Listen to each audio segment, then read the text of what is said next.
Welcome to Ben Talks Money. Here we discuss stocks, investments, ETFs, and personal finance. Hello there, welcome back to Ben Talks Money. My name is Ben. I have an MBA in Finance and Management. I've been trading for 8 years and I'm a full-time options trader. In today's video, we're talking about Netflix. Not the app. We all love to watch movies on Netflix, but here we talk about stocks. So we're talking about Netflix stocks. Since they did the 10-for-1 split, the stock has been falling. So now we want to take a look at the daily chart to see if it's time to buy the dip in Netflix stock. So if you are new here, please subscribe to the channel, like the video, share, and humbly help me get to 4,000 subscribers.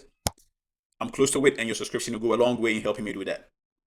So let's jump in and take a look at the daily chart of Netflix, NFLX, to see where this stock is trading and a possible entry point for a long-term hold or a swing trade. So if you look at the daily chart for Netflix, you can tell that after the split, the stock has been on a downward trend. It's been trending down and down.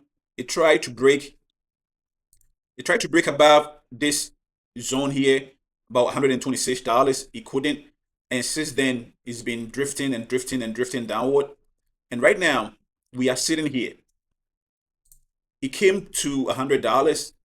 It held that zone. It's a strong zone. It held it nicely. And now we are pushing up. It's currently trading around $107 as of the time of recording. And if you look at the daily chart, there is a little bit of room to go up to 110. And when we get to 110, you can see that that zone, there's a lot of traffic in that zone, $110 zone.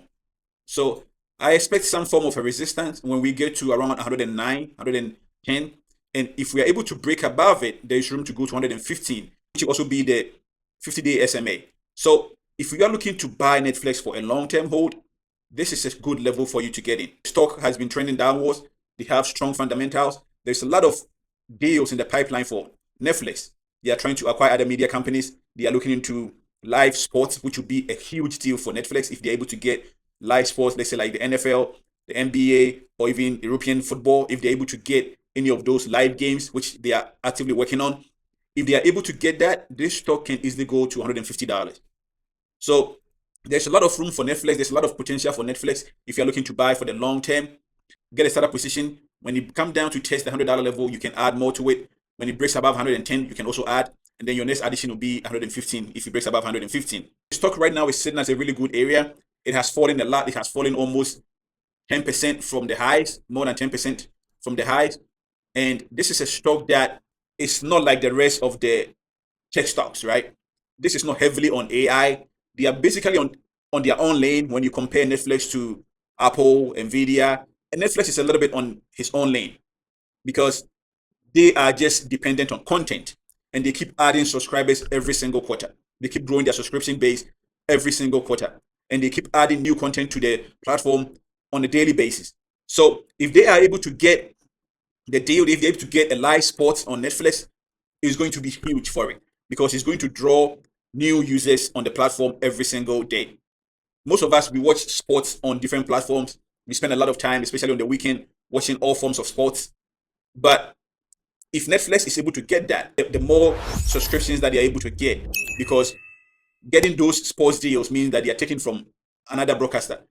That means that those viewers will have to shift to Netflix.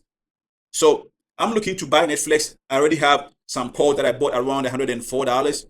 I'm looking to add to it. If we're able to break and hold above $110, I'll add to the call options that I have on Netflix. I usually like to trade options on this kind of names because it gives me more balance in terms of the risk and the reward. You know, if I buy an option for Netflix and this starts going, I can easily make 100% return on my investment. But if I buy the Netflix stock for $100, or let's say right now $107, I don't know how much I can buy to make a return that I'll be okay with, right? So that's why I balance it with options. Usually what I look for is good names, good companies with good fundamentals that the stock has pulled back a little bit. So exactly like Netflix has pulled back a lot. So I feel like it's a good time here to buy Netflix and hold it for the next 3, 4, 5 months. That's what I'm doing. My options expire next year, May, to give myself room for it to work so I don't have to worry about time decay and expiration date and all those kind of stuff. So that is what I'm looking for on Netflix. That's what I'm doing with Netflix. If you're interested in Netflix, let me know in the comment section. What will be your plan for Netflix? Are you buying the stock? Are you interested in options?